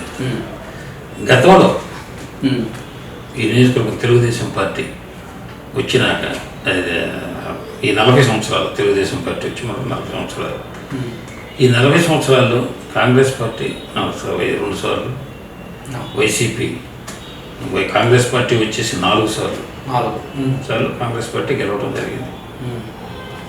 అంత నియోజకవర్గమేమి లేక తక్కువేం కాదు. ఎప్పుడున్నా కూడా ఎడ్జితోటే ఉంది. ఎప్పుడు కూడా 2000-3000 ఎడ్జితో ఉంది. గతంలో వైసీపీ ఎందుకు 2 సార్లు గెలవలేకపోయింది? మొదటిసారి అంటే నూతన రాష్ట్రం ఏర్పడి ఆ రోజున ప్రత్యేకమైన పరిస్థితులు ఉన్నాయి. మొన్న వచ్చేతలకి ఏంటంటే తెలుగుదేశం బలం అయితే కాదు, మొన్న గెలుపు టీడీపీ బలం కాదు. కాదు. సరే, ఇప్పుడు మీ నియోజకవర్గంలో 2014 ఎన్నికల్లో గొట్టిపాటి భారత్ గారు పోటీ చేశారు. ఆయన ప్రస్తుతానికి పార్టీలోనే ఉన్నారు. 2019 ఎన్నికల్లో దగ్గుబాటి వెంకటేశ్వరరావు గారు పోటీ చేశారు. ఆయన పార్టీలో ఉన్నారో లేదో తెలియదు, రాజకీయంగా సైలెంట్గా ఉన్నారు. సో మీరు ఇప్పుడు ఇన్ఛార్జ్గా ఉన్నారు. వాళ్ళిద్దరు పార్టీలో ఏ పాత్రలో ఉన్నారని మనకు అనవసరం, కానీ వాళ్ళ వర్గాలు మీకు సహకరిస్తున్నాయా లేదా? ఇవాళ నియోజకవర్గంలో వర్గాలు వైసీపీ పార్టీ అంతే. అక్కడ దాంట్లో వర్గాలు అనేవి లేవండి. అసలు పరచూరు నియోజకవర్గంలో వైసీపీలో వర్గాలు లేవు. వర్గాలంటే అభిప్రాయాలు ఉండొచ్చు, భిన్నాభిప్రాయాలు ఉండొచ్చు, కానీ వర్గాలు లేవు. పార్టీ అంతే. పార్టీ ఉంది కదా, అందరు పార్టీకే ఉన్నారు. ఉన్నవాళ్ళందరూ పార్టీకే ఉన్నారు. ఎవరైతే పార్టీకి బదులు ఉన్నారో వాళ్ళు పార్టీకే ఉన్నారు. అంతేగాని ఇందుట్లో వ్యక్తిగత వర్గాలైతే వైసీపీలో భిన్న అభిప్రాయాలు ఉండొచ్చు. సరే, మీ నియోజకవర్గ ఇష్యూస్ కాసేపు పక్కన పెడదాం. రాష్ట్ర వ్యాప్తంగా వైఎస్ఆర్ కాంగ్రెస్ పార్టీ మళ్ళీ అధికారంలోకి వస్తుంది కాన్ఫిడెంట్ అంటే ఎస్ కాన్ఫిడెంట్ అన్నారు. కానీ కొన్ని వర్గాల్లో పర్టికులర్గా ప్రభుత్వం మీద వ్యతిరేకత ఉంది. ఉదాహరణకు రైతులు ఉన్నారు. రైతులకు రైతు భరోసా అని చెప్పి డబ్బులు ఇస్తున్నారు, సంవత్సరానికి 13,500 ఎంత. కానీ వాళ్ళకి సబ్సిడీ ఎత్తేసారు, రాయితీలు లేవు, ఇప్పుడు డ్రిప్ ఇరిగేషన్ లేదు. వ్యవసాయ పరికరాలు గతంలో ఇచ్చేవాళ్ళు రాయితీ లేదు, ప్లస్ డిఏపి ఎరువులు బాగా రేట్లు పెరిగాయి. మరి దీని మీద రైతు ప్రభుత్వం ఏ విధంగా సమర్థించుకోగలరు మీరు? మీ పరుచూరు నియోజకవర్గంలో వ్యవసాయం ఎక్కువ, రైతులు ఎక్కువ. సో అది ఏ విధంగా మీరు అడిగినట్టు ఎరువుల రేట్లు పెరిగినారు, అది కేంద్రానికి సంబంధించిన విషయం. కేంద్ర ప్రభుత్వం తీసుకుంటున్న ఎరువులు అనేది రైతాంగానికి ఈ డ్రిప్పు ఇలాంటివన్నీ మీరు చెప్పారు, కొన్ని వ్యవసాయ పరికరాల సబ్సిడీలని గతంలో ఈ పథకాల పేరుతో చాలా దుర్వినియోగం జరిగేది. ఒక రైతుకు వస్తే ఒక వస్తువు గ్రామంలో 10 మందికి 10, మండలం వచ్చేటప్పుడు ఒక 10 యూనిట్లు 15 యూనిట్లు ఇచ్చేవాళ్ళు. ఏదో ఒక రైతుకు మాత్రం అందుబాటులో ఉండేది ఇది. కానీ ఇవాళ ప్రభుత్వం ఏం చేసింది, కస్టమర్ హీరింగ్ సెంటర్ అని చెప్పేసి రైతును గ్రూప్ చేసి వాళ్ళకి కావాల్సిన వస్తువులన్నీ కూడా ట్రాక్టర్ కావచ్చు, ట్రాక్టర్ మిషనరీ కావచ్చు, రోవేటర్ కావచ్చు, లేకపోతే బెంగాల్ శనగల మిషన్, మొక్కజొన్న మిషన్, వరి కోత మిషన్, ఏమైనా కానీ ఇలాంటివన్నీ కూడా ఆ క్లస్టర్ హెయిరింగ్ సెంటర్ వాళ్ళ గ్రూప్కి ఇస్తే ఆ మొత్తం ఆ సంబంధించినటువంటి రైతులందరూ కూడా వినియోగించుకునేటట్టు వాటికి ఏదో నామినల్ రేట్లు పెట్టుకొని ఈ యొక్క రైతు గ్రూపులకి చేయటం జరిగింది. వాళ్ళ వస్తువులు సబ్సిడీలో ఒక రైతుకి ఇచ్చి ఇంకొక రైతుకి జరిగే కంటే కూడా అందరికీ అన్ని వస్తువులు అందుబాటులో ఉంచితే అందరికి ఉపయోగపడే విధంగా ఆలోచన చేసి రైతుకు సొంతంగా ఒక పరికరం ఉంటే మంచిదే. ఒక సొంత వ్యవసాయానికి అవసరమైన వాళ్ళు కొనుక్కోగలుగుతున్నారు, పెద్ద వ్యవసాయం ఉన్నాడు. లేదు గతంలో తీసుకొని ఉంటాం లేకపోతే కొనుక్కోవడం జరుగుతుంది. అందరికి అందుబాటులో ఉండాలి, చిన్నకారు రైతులకి అందుబాటులో ఉండాలి. ముఖ్య ఉద్దేశం పెద్ద రైతుకి అనేది కాకుండా చిన్నకారు రైతు కూడా అందుబాటులో ఉండాలి. కొనుక్కునే శక్తి వాడికి ఉండదు. కాబట్టి అలాంటి వాళ్ళకి ఏం చేస్తున్నారు, ఈ సిఎస్సి ద్వారాగా తైవాన్ స్ప్రేలు కానీ అన్నీ కూడా అందుబాటులో ఉంచి అందరూ వినియోగం ఒక రైతుకు ఒక రోజు అయితే వ్యవసాయానికి సరిపోతుంది. అలా ఆ విధంగా చేసుకునే విధంగా ఈ వస్తువులు ఏర్పాటు చేయడం జరిగింది. రెండోది వచ్చేసి రైతాంగానికి గతంలో ఏదైనా పంట నష్టం జరిగితే, ఈ సంవత్సరం పంట నష్టం జరిగితే వచ్చే సంవత్సరం అకౌంట్లో పడేవి, అది భూ యజమాని పేరులో పడేవి, కౌలు రైతుకు వచ్చేవి కాదు. ఇవాళ పంట నష్టం జరిగితే నెల రోజులకి రైతు కౌలు రైతు అకౌంట్గా డబ్బులు వచ్చేస్తున్నాయి. నెలకే వేసారు. ఈ సంవత్సరం నెల మ్యాక్సిమం 2 months, 2 నెలల్లో పంట నష్టాలు ఆల్రెడీ వచ్చేసి ఈ సంవత్సరం ధాన్యం డబ్బులు ఇవాళ ఇది 1 వారం లేటు కావచ్చు. కానీ ఈ రోజున బెంగాల్ గ్రామం ఉంది. గత సంవత్సరం 2020లో 3300 ఉంది బయట మార్కెట్, 4575 రూపాయలతోటి రైతుకు 100 క్వింటాలు కట్టుకున్నారంటే ఒక రైతుకు 1,50,000 బెనిఫిట్ వచ్చింది బెంగాల్ గ్రామంలో. మొక్కజొన్నల కొనుగోలు కానీ ఈ సంవత్సరం కూడా ఇవాళ బయట 4300 మార్కెట్ ఉంది, 5,275 రూపాయలతోటి ఇవాళ రైతులు అమ్ముతున్న రైతులకు డబ్బులు ఇప్పుడు ఇస్తున్నారు. ధాన్యం అమ్మిన డబ్బులు 3-4 నెలలు ఇవ్వట్లేదు. ఒక 20 రోజులు 40 రోజులు పడుతుంది పంట తీసుకెళ్ళంగానే. దానికి కూడా ఎందుకంటే ఇవాళ 1000 కోట్లతోటి కొనుగోలు చేసేటప్పుడు ఆర్థికంగా కొంత వెసులుబాటు, సివిల్ సప్లైస్ కావచ్చు, మార్కెట్ కావచ్చు, సర్దుబాటు చేసుకోవాలి. ఏదున్నా కూడా లిక్విడ్ పెట్టుకొని వ్యాపారం కొనుగోలు చేయలేదు ఏ ప్రభుత్వం అయినా సరే. ఆ సరుకు కొన్నాక అది కేంద్ర ప్రభుత్వం నుంచి కావచ్చు, లేదా సెంట్రల్ కార్పొరేషన్ సివిల్ సప్లైస్ నుంచి, సెంట్రల్ గవర్నమెంట్ నుంచి, ఫుడ్ కార్పొరేషన్ వాళ్ళ నుంచి కావచ్చు, లేదా బ్యాంకుల నుంచి కావచ్చు, కొంత ఫండింగ్ లేట్ కావచ్చు. అంతే తప్పిస్తే రైతుల విషయంలో మాత్రం ఈ ప్రభుత్వం ఎట్టి పరిస్థితుల్లో కూడా నిర్లక్ష్యం చేయటం లేదు. రైతులకి క్రాప్ ఇన్సూరెన్స్ కూడా ఫ్రీగా, గతంలో బ్యాంకు లోన్ తీసుకుంటే బ్యాంకులు కట్టేవాళ్ళు, వాళ్ళు కట్ చేసుకునేవాళ్ళు ఇన్సూరెన్స్ని. ఇవాళ రైతులకి ఫ్రీ ఇన్సూరెన్స్. ఈరోజు రైతు భరోసా డబ్బులు వేయటమే కాకుండా రైతుల పంటల కొనుగోలు గతం మీరు చూడండి, ఈ 3 సంవత్సరాలు అంతకుముందు సంవత్సరాలకి, లేకపోతే ఈ 3 సంవత్సరాల్లో మన రాష్ట్రంలో కొనుగోలు చేసిన రైతులకు ఇచ్చినటువంటి కొనుగోలు రేట్లు మద్దతు ధరలు కానివ్వండి, ఇతర రాష్ట్రాల్లో పడిన పంటలు ఆ రాష్ట్రాలు ఎలా చేసినది కొడుతుంటారు. ఎందుకంటే రైతుల అసంతృప్తి అనేది ఒప్పుకోరు. ఎందుకంటే వాళ్ళ ప్రాజెక్టుల విషయంలో కూడా ప్రచారం తక్కువగా ఉంది. జరిగే పనులకి వాళ్ళు జరుగుతున్న వాటికి ఈ రోజున నిన్న రివ్యూ పెట్టారు ముఖ్యమంత్రి గారు. టాప్ ప్రయారిటీ ఇరిగేషన్కి పెట్టారు. ఏవేవి నెక్స్ట్ సెప్టెంబర్ 3 సంవత్సరాలు ఇరిగేషన్ లాస్ట్ 2 సంవత్సరాలు అయిపోద్ది అంటారు. 2 సంవత్సరాలుగా జరుగుతున్నాయి, వాటికి ప్రచారం ఏమీ జరగట్లేదు అన్నట్టుగా రాస్తున్నారు చెప్తున్నారు. ఇవాళ రేపొద్దు వచ్చే సంవత్సరం వెలుగొండగా నీళ్ళు ఇస్తున్నారు. వెలుగొండ చేసే ఏమి జరగట్లేదని రాశారు. ఇది లేకుండా వచ్చే సంవత్సరం నీళ్ళు వస్తాయి, పనులు జరగకుండానే. వచ్చే సంవత్సరం గత 5 సంవత్సరాలు వెలుగొండ విషయంలో 4 తేదీలు మారే 2023లో ఎట్టి పరిస్థితుల్లో వెలుగొండలు వస్తాయి. ఇవాళ గత 5 సంవత్సరాల్లో తెలుగుదేశం ప్రభుత్వంలో వెలుగొండ టెన్నెల్ ఎంత చేశారు. అంతకుముందు ప్రభుత్వం రాజశేఖర్ గారు ఎంత అయింది, ఆ తర్వాత కాంగ్రెస్ 4 సంవత్సరాలు ఎంత అయింది, 4 సంవత్సరంలో, తర్వాత 5 సంవత్సరాలు తెలుగుదేశం ఎంత అయింది. చూడండి డేటా వెలుగొండది. వాళ్ళ ప్రాజెక్టులకు వచ్చే తలకి ఇవాళ మీడియా పనిగట్టుకుని వ్యతిరేకం జరుగుతుంది కాబట్టి ప్రచారం కానీ ఇవాళ ఇప్పుడు వస్తున్న నీళ్ళని మీడియా ఏమో ఆపేదండి. లేదు, ఆపేది లేదు. కానీ జరుగుతున్న పనులు అయితే మాత్రం ఇవాళ మన పోలవరం గురించి రాశారు. పోలవరం గురించి ఇవాళ ల్యాండ్ ఎక్విజిషన్ చేయాలి, రైతులందరికీ చేయాలంటే ముందేంటి మనం చేసుకునేది ఆనకట్ట నిర్మించి ముందు గ్రావిటీ ద్వారా నిండించుకుంటూ వెనక భూసేకరణ రైతులకి మొత్తం కాంపెన్సేషన్ ల్యాండ్ ఆర్ఆర్ యాక్ట్ కింద మొత్తం పే చేసినాక మనం పూర్తిగా నిల్వ నీళ్లు చేసుకోగలం మొత్తం కూడా. ఇవాళ మొదట కేంద్ర ప్రభుత్వం చేసిన పని ఈ రోజున కేంద్రం ఇచ్చేదని రాయాలి. పోలవరం ప్రాజెక్ట్ ఎవరిదైతే నిర్మాణం కేంద్ర ప్రభుత్వం. ఇవాళ భూసేకరణ కానీ ప్రాజెక్టు కానీ ఏదైనా కానీ నిధులు మొత్తం కేంద్రం నేషనల్ ప్రాజెక్ట్ని ఇవాళ వాళ్ళు భూసేకరణకి నిధులు ఇవ్వకుండా ఇవాళ ఇక్కడ ఏదో ప్రభుత్వం చేయట్లేదు ఆపేసిన కేంద్ర ప్రభుత్వం మీడియా రాస్తే డబ్బులు వచ్చేస్తాయా, ప్రభుత్వం అడిగితే వస్తాయా? అడిగితే అంటే ప్రభుత్వం అడుగుతుంది కదా, ప్రయత్నం చేస్తుంది కదా. గత 5 సంవత్సరాల్లో వాళ్ళు చేయలేదు, వాళ్ళన్నీ చాలా చేశారు. ఎవరు కూడా మనం వ్యతిరేకించి చేసుకునే కంటే కూడా సామరస్యంగా మనం ఏదో విధంగా కన్విన్స్ చేసి నిధులు తెచ్చుకోవాలి. కానీ ప్రభుత్వంలో ఇవాళ మనం పోరాడితే కేంద్ర ప్రభుత్వంలో వాళ్ళు బలంగా వాళ్ళ బలం మీద వాళ్ళు ఉన్నారు. ఈ రోజున కేంద్ర ప్రభుత్వంలో మనం సాధ్యమైనంత వరకు ఈరోజు రాష్ట్రానికి ఎంతో కొంత మనం నిరంతరం ప్రతిపాదన పంపిస్తూ ఇక్కడ జరిగే కార్యక్రమాలకి బ్రహ్మాండంగా, ఎందుకంటే వాళ్ళు కూడా అప్రిషియేట్ చేస్తున్నారు. కేంద్ర మంత్రులు వచ్చి కూడా ఈరోజు జరుగుతున్న కార్యక్రమాలు ఇవాళ నాడు నేడు కార్యక్రమం కావచ్చు, లేకపోతే ఇటు ప్రోగ్రామ్స్ రైతు భరోసా కేంద్రాలు కావచ్చు, సచివాలయ వ్యవస్థ కావచ్చు, వాలంటీర్ వ్యవస్థ కావచ్చు, ఇలాంటివన్నీ కూడా వినూత్నంగా ఈరోజు పరిపాలన చేస్తూ డైరెక్ట్గా విని లబ్ధిదారులకి సంక్షేమ పథకాలు నేరుగా ఎక్కడ ట్రాన్స్పరెంట్గా ఉండేటట్టుగా ఎక్కడ అవినీతికి ఆస్కారం లేకుండా ఈరోజు చేస్తున్నారు. ప్రభుత్వం దీన్ని మోడల్గా తీసుకుని ఇతర రాష్ట్రాలు కూడా అనుసరిస్తుంది. ఈరోజు పంజాబ్ కూడా రేషన్ డైరెక్ట్గా ఇళ్ళకి ఇచ్చే విధంగా పంజాబ్ ఆంధ్రప్రదేశ్ ప్రభుత్వం అనుసరిస్తుంది.